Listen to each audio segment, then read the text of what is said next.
going for Harrison and Garrett, everyone. I'm glad Harrison came up here and said it because I was going to if he did. So I just wanted to really save me there, Harrison. Thank you. I appreciate that. What's up, everybody? Welcome. Thanks for coming out. We'll just start here. I'm not good at sports. I don't know if you look at my body and think that's an athlete. I'm not. I have this non-athlete. I don't have an athlete's body. I have a coach's body. I have an assistant coach's body. That's what I have. I'm not good at sports, but I've always wanted to be good at sports for my whole life, and I've always known I'm not good. It's not sad, because if you know you're not good, you just get to try as hard as you do, and you still get orange slices, so. Well, I'm not good, but the first time I found out that I wasn't good at sports was when I joined the YMCA Rec Basketball League. I was like 7 or 8 years old, and they get all the kids in the gym, and then they split them off into different colored teams. And I got put on the red team, which is cool because red is my favorite color. My dad was a coach of the purple team because I think purple was his favorite color. I guess I don't know how their system works out. They say coach's son, but not this one. It's someone else's coach. He's like, I already tried to coach him up. It's your problem now. And I think my dad probably could have pulled some strings to get me on his team if he wanted me on his team. You know? You don't have to all tell the jokes. That's okay. He's not here. He's a piece of shit. That's fine. That's okay. We're allowed to say that. It wasn't that bad. I didn't really notice that my dad coached another team because I like my coach. I like my team. I had a good time. The only time I really noticed is when the red and the purple team played each other.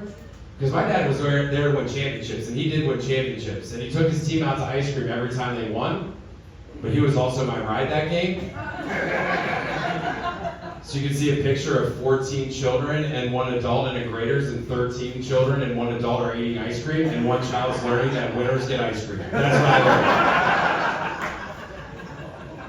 learned. I didn't have my own money. I was 7 years old. Come on. I tried to play football when I was in 9th grade. I remember I tried to play football. I went up to the first football practice. I rode my bike to football practice, which feels like an embarrassing thing. I don't know. So I rode up there, and I went there, and I was like, I'm here for football practice. And they gave me pads and a helmet. I put the pads on, and then I went to put the helmet on. But I wore glasses at the time, and I looked at the coach. I said, how do I wear glasses with my helmet? And they said, you don't. So I took my glasses off and put my helmet on and ran around blind for 2.5 hours. That was it. Just bumping into shit. Thank God I had a helmet on, right? That was my football practice. The first practice was a 2-a-day. You got a little 2-hour break, and I turned that 2-a-day into a 1-a-day. I quit. I didn't go back. It was way too hot. It sucked. I wanted to be able to see. The next sport I played soccer. I played soccer for 2 years, and I won 2 state championships. It was pretty cool from the bench. Thanks, everybody. That was me. That was me sitting down there watching everybody else do all the work, still getting the rings. Thank you very much. I clapped real hard. I got the water bottles ready. My coach called me the heart of the team. I think they call you that because they don't have the heart to cut you. You know, you got a good attitude and try real hard. You push everybody to get better, you know you have to sit in the front of the bus with the coaches. That's what the heart of the team does. So. The sport that I stuck with the longest was I was a wrestler. I was a high school wrestler for many years. And I'll never forget when I started, I was one of those kids that was getting bullied at school a lot. And by that, I mean I was talking a lot of shit and couldn't back it up. That's really what it was. I had a rough mouth. I had single mom syndrome, where I could talk a lot of shit, but I didn't know how to fight. So my mom and my teachers had a little clandestine meeting, not on parent-teacher night, when you think you're in trouble. And my mom came home from that meeting and said, hey, what do you think about joining the wrestling team? And I said, I am in. But here's the deal. I was in 7th grade. My only frame of reference was wrestling that happened on Monday night by my heroes, performed by Hulk Hogan and WWF Raw. And I thought that my mom had told me that there was like a hero academy in my school. Like, I'm going to go join that kind of team. And I didn't have the internet, and nobody told me that there was a different kind of wrestling that everyone thinks is gay. And that's the one that I signed up for. The kid getting bullied. Okay, all right. I remember I was really excited about joining the wrestling team. I remember I was like practicing my finishing move, the bow tomahawk. Like I was really excited about that. I was going around the school telling all the people, like, I got my outfit picked out for the first day of practice. And I showed up to practice dressed as my favorite wrestler. I had on boots, little trunks, and a pink bathrobe with the words Nature Boy written across the back and athletic tape. And a feather bow that I stole from the theater department. I walked in the room and I was like, woo, I am in the wrong place. What's happening? Where's the top rope? How do I do a moonsault? What is going on? Who's my manager? Am I the manager? I have a manager's body. So, wrestling was too scary to quit, so I stuck with it for too long. I wasn't good. I wasn't good at it at all. I was never really any good. But they called me the All-Star. And that's just, they do it at wrestling tournaments when they have a bracket of a tournament. They fill in the kids with all the varsity, and then they take all the JV kids to fill in the bracket, and if they have more spots to make it an even bracket, they put me in there to get sacrificed to the best wrestler, because that's what I did. So I got to go out, get beat, then come back and sit on the bleachers, listen to Eminem, eat snacks, and I was sick. That was a good time. I liked that a lot. But so I was on the All-Star, and one time I'll never forget, I got to wrestle in some big matches. And one big match I got to wrestle, I was a junior, and we had a dual match, which is one wrestling team versus another wrestling team. If you've seen wrestling in any movie, this is what it looks like. It's like one team on one side of the mat, the other team, they go weight class by weight class. The lights in the gym are all turned off, and there's like one spotlight over the mat. They don't do that because it's a high school gym, there's fire code. But you know, like everything else is right. And I was just there to watch. But our 189-pound weight class guy had gotten mono because he was cool with kiss girls. Not me, never get mono. Not Wayne Memmott, I never kiss girls, so I was there to wrestle and take a spot. And it was supposed to be a big match. He was a senior. He had won 3 state championships. The most state championship he could have won at that point in time. I was a junior. I had won 3 matches. One of them was against a girl. Usually when boys wrestle girls, the coaches say, hey, like, you can win, but like, you know, don't embarrass anybody. That's usually the conversation. My coach was like, get her. That was it. He knew I needed this. We all needed this. I celebrated so much when I won, way too much. I was like, yeah, I'm so good, you know. She was just some poor girl whose dad didn't know how to be a father. That's all it was. I just beat the shit out of her in front of her fucking family. That was my greatest achievement. I was replacing a guy that had won 3 state championships. And he was wrestling against this guy that was from Kentucky, and he was a senior and had won 3 state championships in Kentucky. And so I knew I was in for it. My team knew I was in for it, and they were being good teams. They were trying to tell me all the tips. You know, like, he likes to go for the single leg takedown, you need to sprawl, and I'm like, cool, can you stop talking? I'm listening to Eminem right now. And, so I remember going out to the match, and it's our turn to wrestle, and you know, my coach had nothing to say, because what do you say to somebody that's about to get their ass kicked? And I'm walking out, I'm watching this guy, and it's like the first time I've really noticed that he's walking to the center of the mat, and we are 2 very different people. I have this same kind of pudgy body, just you know, a junior in high school, and he looked like a man, like a full-on man. He had nut muscles, his singlet couldn't stay up on his neck, he kept pulling it up. He had the traps, he had the gutters. I think he's too young to have them. I don't know if they're like, but you know, like the cuts or whatever. I've never had the cuts. I just have where the fat folds over. You know, I got one of those. They still work like a gutter if you want, but and I'll never forget it. It looked like he had what was a rolled up tube sock just kind of shoved up his singlet leg right here, just kind of right there. And it was approaching the end of the singlet so much that I thought the new wrestling match was us keeping his singlet leg down so he didn't flash down to a bunch of high school players, right? Hey, we're a team here. Let's get through this together, buddy. Come on, you don't have to work too hard. I didn't look like that. You could see my tits through my singlet. You could see my belly button hole. And I didn't have a tube sock, I had what looks like an elevator button. Still do. Thank you very much. Good kind of elevator button. Going up, going down.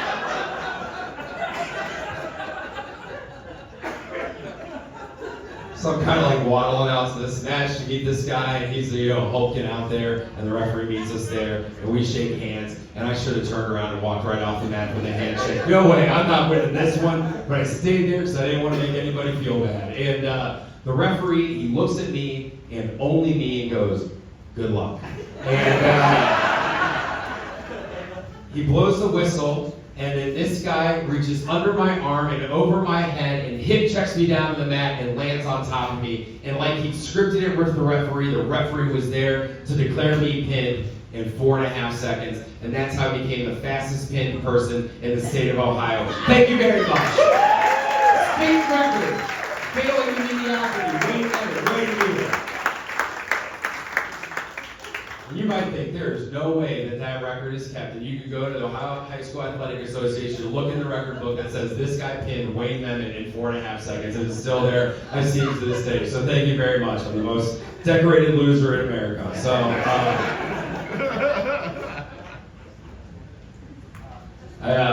My dad wasn't, again, like I said earlier, he wasn't like good at getting me into sports. He tried, a little bit.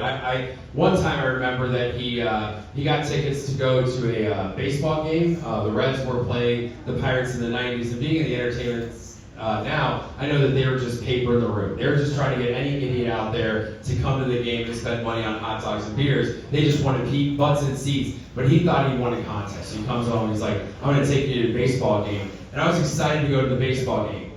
Not for baseball. I was excited for snacks and stuff.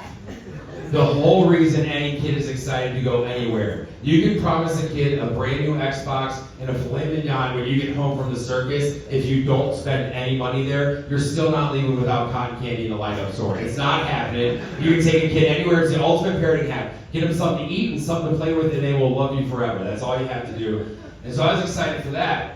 And we went to the stadium, and I remember we drove down to the stadium. We got there about a half an hour early. We went up to our seats, nosebleed seats all the way at the top, nobody in our section.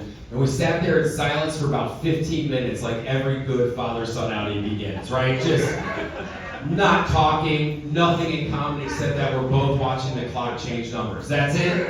That's all we're doing. My dad looks at me and says, "Do you want to go get something to eat?" I'm like, "Hell yeah, that's half the reason I'm here. Let's go." So we march back down the steps, and we get up to the concession stand, and I'm looking at the concession stand, and there I see it. The whole reason I'm here. One of those little helmets filled with ice cream, and whipped cream, and chocolate, and nuts, and a cherry on top. Boys, that's it. This is both snacks and stuff. I get to play with this helmet afterwards, pretend I'm a little baseball player. Hell yeah, Dad. Thank you. This is awesome. I like baseball. My dad, sharing the experience, got his two favorite things too. 2 big beers. The big ones, they were 32 ounces at the time. That's a half a gallon of beer. He drove, I was 8. Just to let you know, I don't... My dad once told me that beer bellies are called that because when they get big enough, you can hide a can of beer in between your legs when a cop pulls you over. Just right there, just flap it out and over. We're going back up to our seats. We're sitting down in our seats. There's still nobody in our section. Right before the game starts, these 2 guys wearing Pittsburgh Pirates jerseys sit almost right in front of us, and we're the only 4 people in the section. And we all stand up for the national anthem, and then everybody sits back down after the national anthem, except for these 2 guys. They stay standing. And they start shouting to everybody that can hear them that they were all fucking pansies for not standing for the whole fucking game. That's what they were shouting. My dad stood up. Oh, I don't think they had been to a baseball game before because not even the baseball players stand for the whole fucking game. They sit for half of it in the dugout watching like the rest of us that paid to be there, not my dad. And my dad, good dad moment, stood up and tapped one of the guys on the shoulder and said, "Hey, I got my son here. Can you watch your language?" And I stood up and said, "Yeah, you stupid heads. I got your back, Dad. I got you. We're in this together." And the one guy looked at me and looked at my dad and said, "You need to tell your retarded son to shut the hell up." Which is a harsh term even back then. It was a lot. But to be fair, I had finished my ice cream helmet. And the helmet was now on top of my head. And the remaining ice cream was dripping down my face. And I was playing an internal game of catch the ice cream before it hit my chin. With my tongue, just stupid head. So if the shoe fits or the helmet doesn't fit or whatever is the case.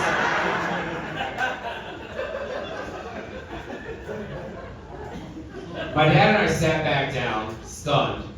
And I'll never forget this. My dad looked at me and said, "Don't ever do what I'm going to do."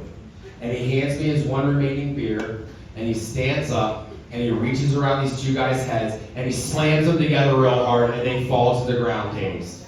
He grabs the beer from me, chucks it, grabs my wrist, and says, "We gotta go." And that was my first baseball game. I left before the first inning was over.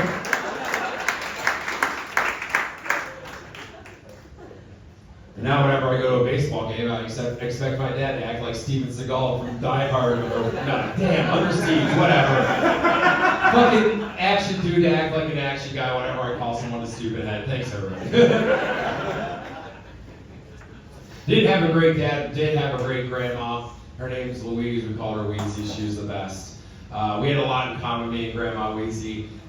We both had really big dreams.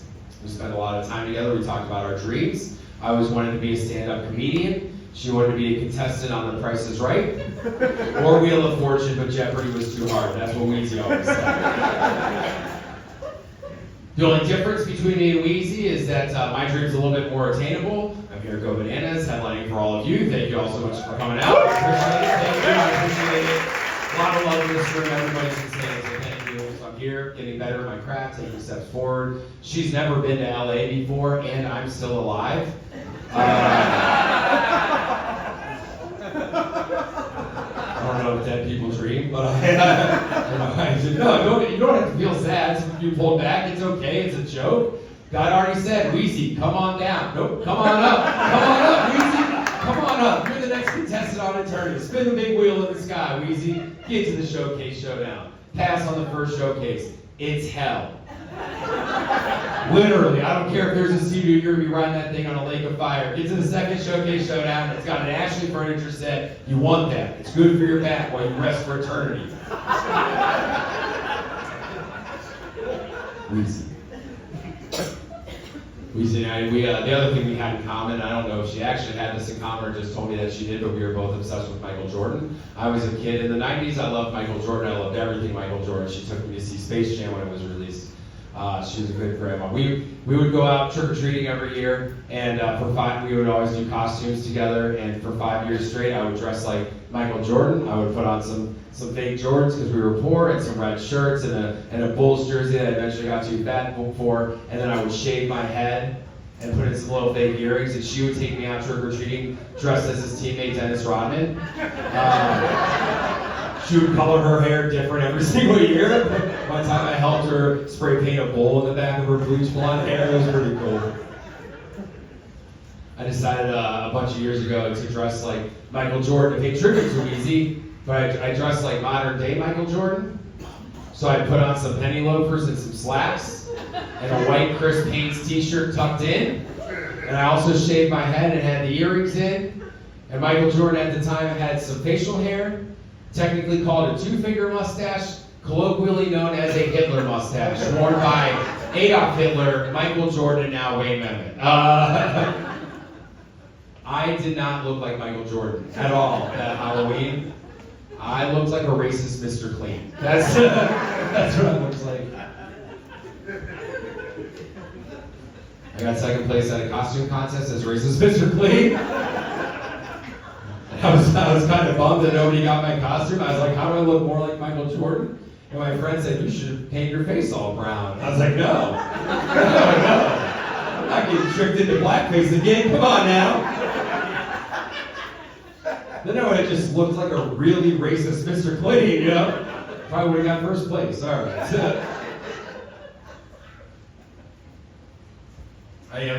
I'm married. Clap if you're married. Anybody married out there? You're married. You're married. Everybody's married. We all hate ourselves. What's up?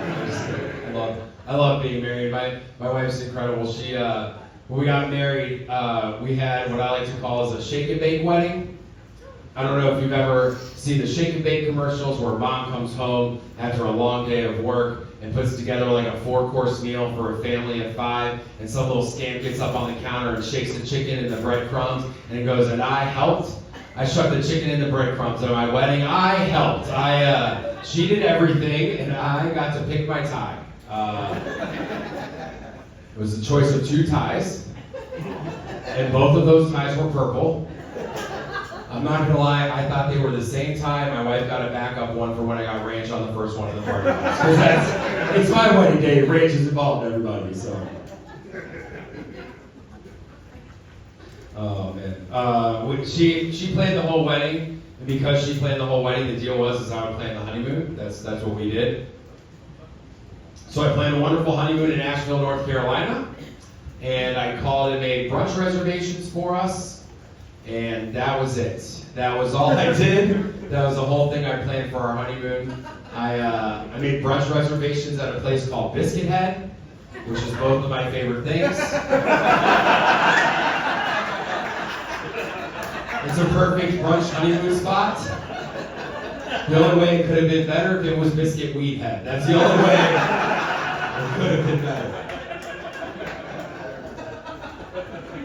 We get to Asheville, and we get to our chalet, our little cabin. It's tucked down deep on the side of a mountain. There's nobody around us. I remember that there was a white picket fence around us with a house in our little cabin, our house. We wanted the fence because we brought our dogs. And as we're getting out, we're getting unpacked. She's got the lightest load first, because she's going to open the doors. And she gets to the picket fence, and she can't get the picket fence. She's fucking with it. She's getting frustrated. And I got all the bags on my hands like a man, and I walk up, and I just kick the picket fence, and it pops open. So it's like, I'm fence guy now. That's what I'm going to do. I'm fence guy. That's man's work. So we go in, we get settled, and we have fun. And then it's our brunch reservation was on a Wednesday, and on Tuesday night we went out drinking to prepare ourselves to go in with a heavy hangover. And we found a couple that had just found out that we got married, because we were telling everybody that we just got married. And they decided to buy us a shot of Jameson. And then I watched my wife proceed to do 3 more shots of Jameson, which makes sense. They come in 4s, but I had never seen my wife do a shot of Jameson ever, so I guess marriage really does change a woman. That's what they say. And we went home, and we went to bed, and we woke up the next day, and I said, "Hey, baby, how you feeling? You ready to go to Biscuit Head?" And she opens her mouth to answer, and it smells like all of Asheville, North Carolina had died inside of her mouth the night before. It's a brewery city, and all of their homeless people look like they're on their way to or back from a Grateful Dead concert at all times. It's a very particular smell, and I smelled it that morning. Knew she wasn't feeling well, but she trooped on. This was the one thing I did. She got ready to go. We go out to the car. I get the gate. I open her door for her, only because it was on the way to the driver's side door, not because I'm a gentleman. And she gets in, and she closes the door, and she puts the seatbelt, and as soon as she clicks the seatbelt is flung off. The door is pushed open, and she is sprinting back to the house. And I know that this is to puke, because she is a proper woman, and she pukes in the toilet. Here's the thing. We're in the woods. You can puke anywhere. You can puke everywhere. You can turn into a puke sprinkler right now, and no one would notice. You just go, like, that's all you have to do. It's going to become brunch for a woodland creature while we're off at brunch. No one knows. Now my wife, she's fucking with the gate. Never learned how to get to the gate. And the moment arrives, and she goes to cover her mouth. You know how it always happens when you can just push it right back down and go about your day.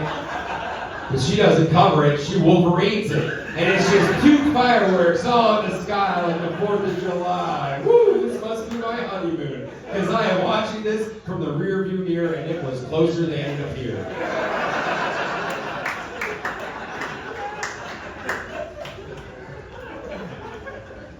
But it cleared the cobwebs, and she got the gate, and she scurries into the house to curl up on the couch. And I walk into the couch. I know I want to just go, but I know that I shouldn't, or else this will be the last day of my marriage. So I walk inside, and I'm like, "Hey, baby, we don't have to go if you don't want to. I'm sure they've got other reservations for later in the week." And she looks at me like she's dying on the Oregon Trail and goes, "Go on without me." What?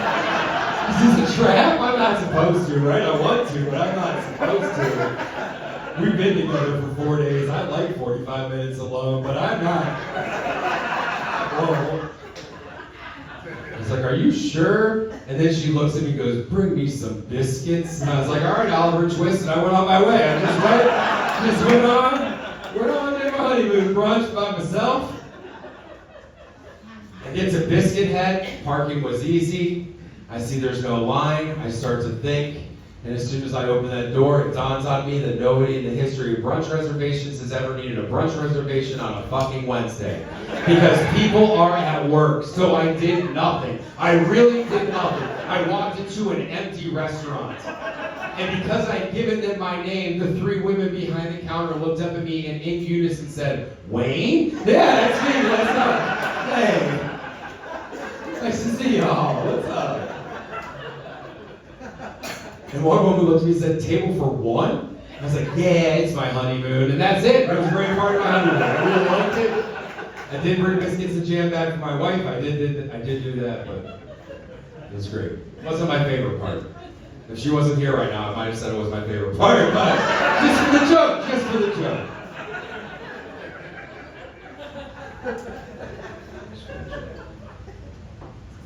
My wife came home from the grocery store. She came home from the grocery store and she said, "We can't go to Kroger anymore." I said, "What'd you do this time, Karen?" And she said, "I got catcalled by an employee at Kroger." I said, "Do what every Karen does, tell the manager. That's all you have to do." She said, "It was the manager." I was like, "Okay, cool, yeah, we can't go to Kroger anymore." So now we go to 3 farmers market on a Saturday, and then I still have to go to Kroger to get the other half of our groceries. Life is so good, believe all women. And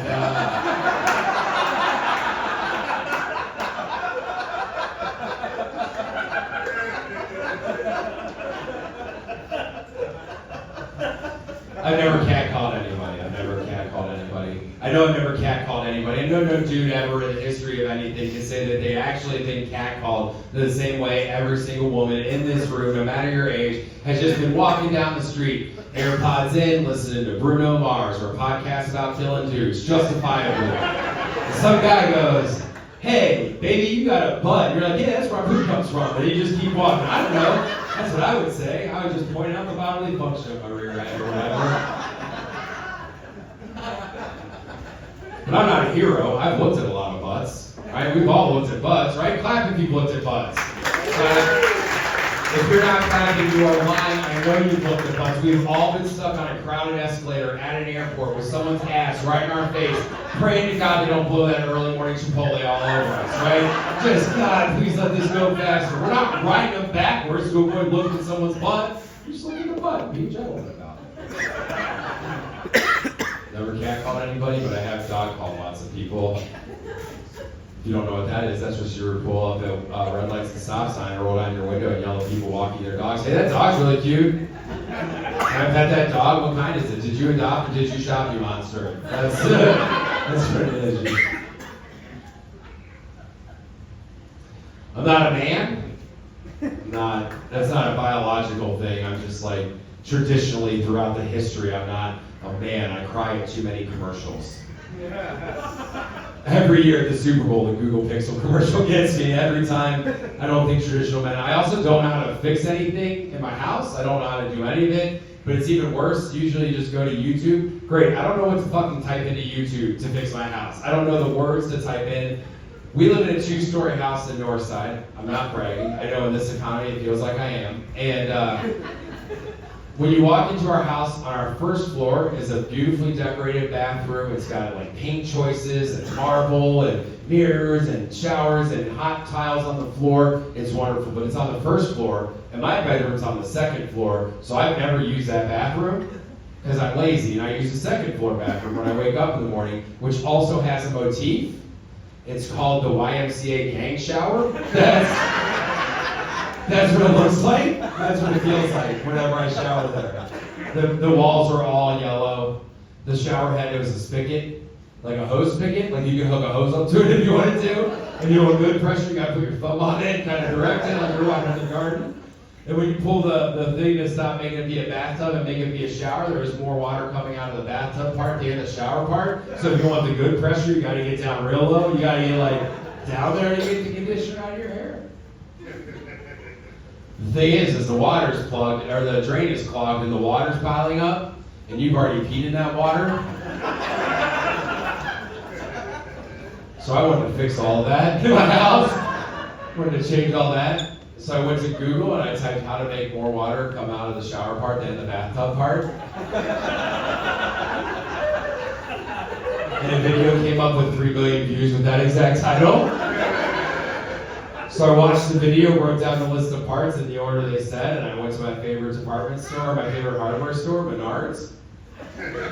Why would you not go to a hardware store that's named after a pirate getting kicked in the nuts? Ah, Menards, right? Every time. So I went to Menards and I found an adult. And I said, hey, here's this list of parts. And he's like, what are you doing? I'm fixing my shower. And he's like, did you look up how to make more water come out of the shower part than the bathtub part? Apparently it's a very common occurrence. Dudes that look like me with no idea, with a list of this specific parts. So I get all the parts, I go home, I do everything, and I fix it up, and I replaced our shower head. We no longer have a spigot, we got a shower head, and we also have a rope deal. The rope, the rope deal, so I can finally wash my butthole. Now I'm middle class, because I'm walking through the day knowing I got a clean butthole. And I did that, and now you guys all just like open face in the shower like this, just like trying to get the stream in the right spot or whatever, I don't know.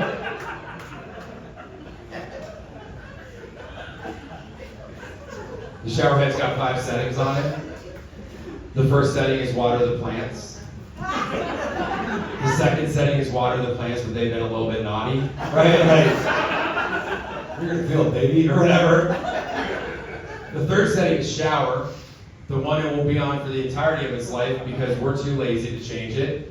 The fourth one is pressure washer. We use that one to clean the grout. And the fifth one is pulsating pressure washer. But when I was finished my project and bragging to my wife about how much of a good husband I am, and saying it's got all these settings, I didn't say pulsating pressure washer. I said it's got the masturbation setting on it. Being a little cheeky.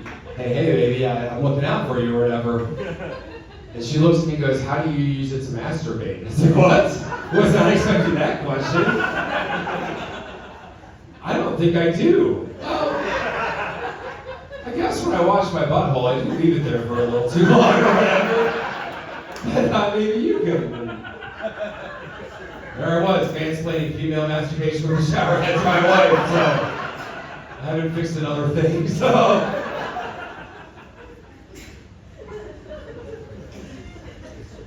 We argue all the time. We like to argue. I think it brings out, good conversations when you argue. It allows us to heal. But our favorite argument? Boy, that sounds weird to say. Most common, we argue about the thermostat all the time. That's a common argument. But we have the millennial version of that argument because we have the Nest thermostat. You guys know what the Nest thermostat is. That's the one that's connected to your wall, connected to internet, and it's connected to your phone, which is cool. The problem is it's connected to both of our phones, and neither one of us has a lockout code. If I was telling this joke and she wasn't here, I would say she's at home right now, and I'm here on stage, and I can open an app on my watch and we can roast her alive. That's all we have to do.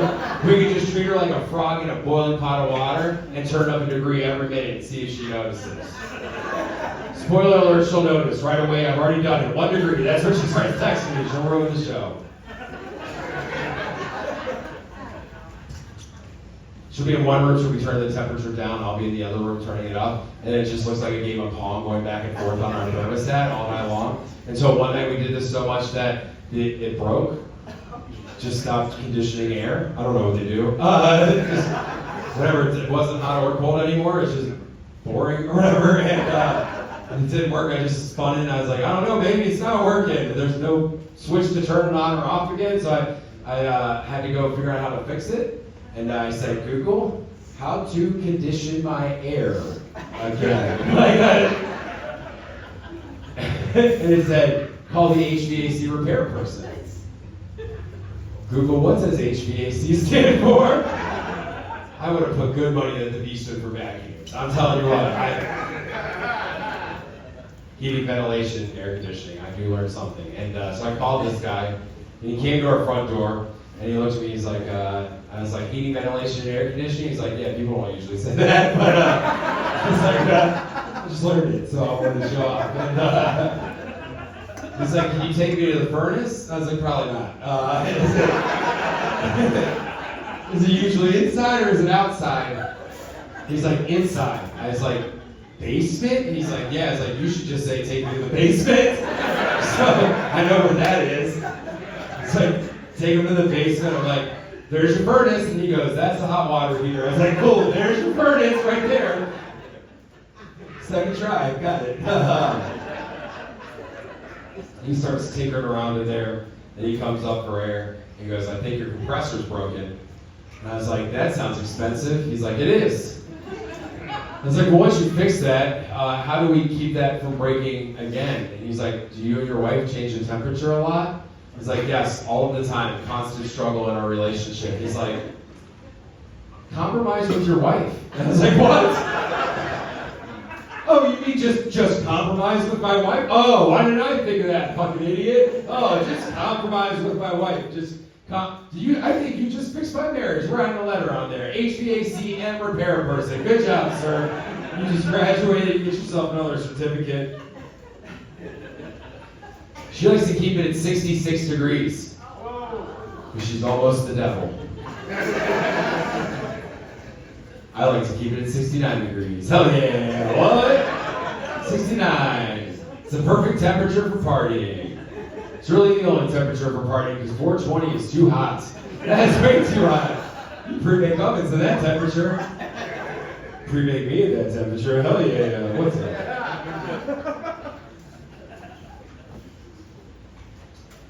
She is the better parent, and it's not even close. We have a child, and she's a better parent. When we got pregnant, she just immediately started reading all of the books, and she would highlight them, and tag them, and then hand them to me and say, you only have to read these like 4 parts, and I'd be like, sounds good. And then I put it on a stack next to my nightstand, and now that stack is as tall as my daughter. And I have not cracked open a book, and she is 3.5 years old. So I'm just winging it. I just know I got a good partner. She's a better parent. She is. She knows how to pay the mortgage. I don't. I have no idea. Where does it go? If she died tonight, we would be 3.5 months away from being homeless. We'll have the money. We've got life insurance. She took care of that, but I just don't know what to do with it. I just start emailing or mailing checks to Fifth Third or whatever. I don't know. Does this go to you? I don't know. Are you my mortgage? I have no idea. I don't know what to do with it. I'm not really even sure what a mortgage is. I'm just hoping a better adult comes by if she ever goes away to help me figure it out. Just someone takes pity on me and my daughter. I don't know if it's sexual or anything. Just someone to help us figure it out.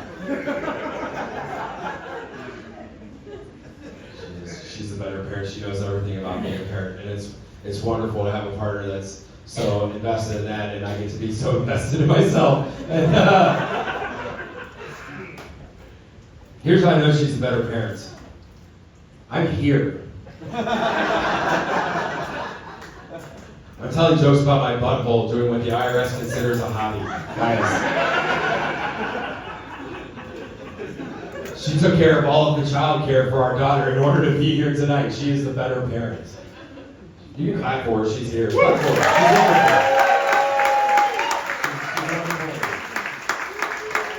I'm not going to point her out because your creeps don't need to know who she is. When we were potty training our daughter, so she knows like all this stuff. When we were potty training our daughter, she told me, she's like, hey, when you're talking about the human body to your child, you use scientific terminology about the whole body. And I was like, what do you mean? She's like, well, we don't come up with nicknames for our private parts, just like we don't come up with nicknames for our elbows. I was like, we could come up with nicknames for our elbows. That's not too hard. Wingdings, that's a great one right there. Off we go. I know it's a font, they're barely using it, we can't read it, just wingdings over here. We can borrow it. But I get it. You need to be able to talk about it in a medical situation, a safety situation, I understand. And so when we were potty training our daughter, we kind of sat her down to give her the whole kind of body presentation. And I let my wife take the lead, because I don't think I should mansplain the first thing to my daughter. And so my wife takes the lead, she goes, Weezy, this is your vulva. I was like, excuse me, I have a question from the class. Hold on, excuse me. I just want to make sure we're on the same page. I was under the impression this was your vagina. Is that scientific? Am I going to get canceled for saying that? Are we not allowed to say that anymore? And she looked at me and said, no, the vagina is the hole, the vulva is the area. And I was like, shit, I need to be in class. Excuse me, Eloise, I'm just joining you for class. I'll take notes, you can't write. We'll draw the diagrams in Crayola and construction paper. It'll be great. We'll learn together. Clap if you just learned that. Someone just learned that tonight. I know for a fact. Clap if you just learned that. You can clap. I can't see you. I know. There's too many white people in here. There's no way that all these white men knew what a vulva was before tonight. There's absolutely no way. Otherwise, the news is just lying to us all the time. So, you don't need to be ashamed. You don't need to be ashamed. I was 37 years old. My daughter was 2.5. We learned it on the exact same day. So it's okay. It's okay to be stupid. You just learn and progress. But now I have a 3.5-year-old that knows the word vulva and is very comfortable saying it. She'll just walk in the room, flicking it and going, my vulva's kind of itchy. It's like, what? I don't think you can say that to me, little girl. I don't know. Maybe I check the law books on that one. I was with her at the park, throwing her around, just holding her by her shoulders like a good dad does, just up in the air, down, putting her down, blah, blah, blah, having a blast. And as soon as I put her down, she stopped and looked up at me and yelled real loud so the whole park could hear, ow, my vulva hurts. I was like, whoa, I didn't touch it. You can't say that. It might hurt, but that's, whoa. I know I'm giving you a complex by doing this right now. I don't know how to stop it. We'll repair later. Jesus Christ. I'm a single adult male with a little girl. You don't know what's going on in 2024, little girl. We were at Target, and I was pushing her in the cart, and she all of a sudden looked behind me and pointed and said, that little girl has a vulva. And I was like, God, I hope so. And I turned around, and it's the old man from Up. Hey, what's up? I think you just committed your first hate crime, Eloise. Good job. Save you from getting canceled. We got lawyer money or whatever. So she just didn't know. She just didn't know that there were two things. So we had to teach her the other thing. You can say it if you want. Clitoris. No, penis. Come on now. You don't shout clitoris at King's Island really loud. You shout penis.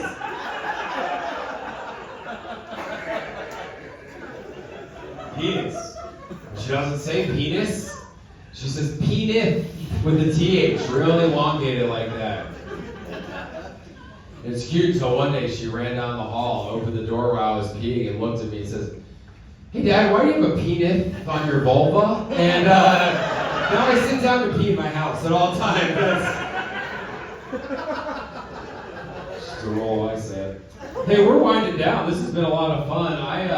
I have a bunch of jokes that I want to tell. I got a couple more I will tell. But I got some stickers that I made that's like my name and Waffle House with my YouTube link on it. So if you want, you can give me any amount of money you want for them, or just like subscribe to my YouTube channel. I have 19. My goal is 25 after tonight, maybe. You know, I don't know if you guys know. But I will say this, if any of you are friends with comedians, follow each other's YouTube channels, because that's the only way any of us are going to make it in this world. Like Instagram said, it's just YouTube, so support me on that. I appreciate it. I'll be out there saying hi, we can take pictures, all that stuff. Whatever, I know all of you, so. I'll tell, I got a couple other really fun ones. My wife and I are trying to have a second child. We want to have another one. And yeah, it's really cool. I'm excited for it. But as an adult now, it is different than it happened a long time ago because it's very scientific. She knows exactly when I'm supposed to kind of be there for it to happen, I guess. I don't know. Did you guys know that they can only have babies like 4 or 5 days out of the year? Or out of the month? Whoa, I didn't go back to class. 4 or 5 days. But it's even more specific than that. She's like, yeah, you should be home at like 2:05 today or whatever. And we haven't planned out. It's like a sex week. And it's a lot like football practice in high school, where it's like often 2 days, and I'm always dehydrated, and I should be wearing a helmet for protection. That's what our sex week's like. We plan it out because we don't want to have too much sex, right? You know, we don't want to do it too much. I got a bad back, and she's got to work tomorrow, so you know, like, I concern about that. We have a fun little like in our calendar. It doesn't just say like bug or whatever. Like it's, you know, it's got a code word. It's clean the gutters. That's our code word. which is perfect because of how infrequently we do it, how damp it is, and how often I just want to hire somebody else to do it. So,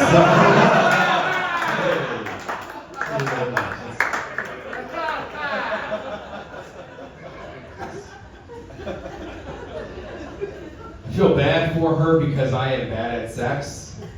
I'm just not good at it. I got a little gut. I got weak wrists. I got asthma. Like I know I'm not very good. It's not good when you sound like Darth Vader after you ran a 100-yard dash before you start, right? You're just winded from walking up the stairs and you're pulling off your pants and you're just like,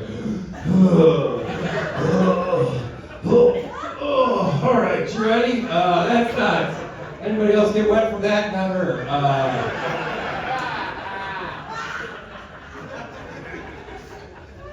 I know she hates it when I have to like prop up on my elbow during the middle and take a couple puffs by an inhaler. It's like, what was it?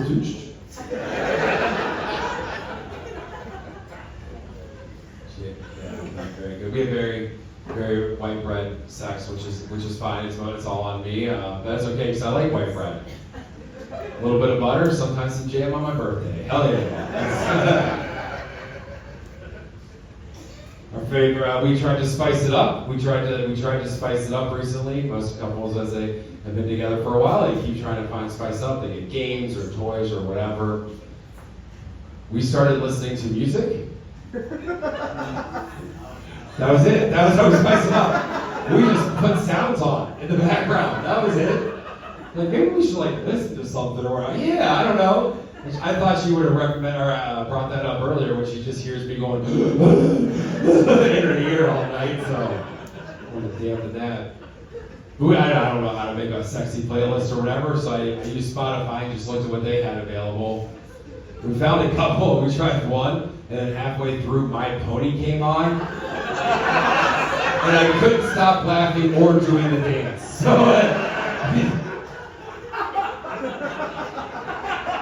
Took that one out of rotation. We found a good one. We found a good playlist. It's very good. It's like 5 hours and 23 minutes and 32 seconds. And when I sent that set to my wife, she said, "Oh, that's perfect. We can just listen to that playlist and never hear a song again for the rest of our relationship." So, cool. Thanks. Yeah. I guess I probably should have. I'll tell this last one, then we'll get out of here. Thank you guys so much for coming up. I'm gonna just tell. Oh yeah, this is great. Actually, fuck it. That was it. That was the end of my time. Thank you guys. One more. All right, I'll tell one more. One more. All right. Can I just come on stage?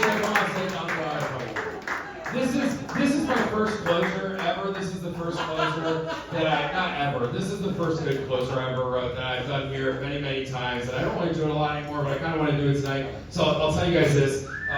Garrett was talking about, we go to a lot of concerts together, and I really do love going to concerts a lot.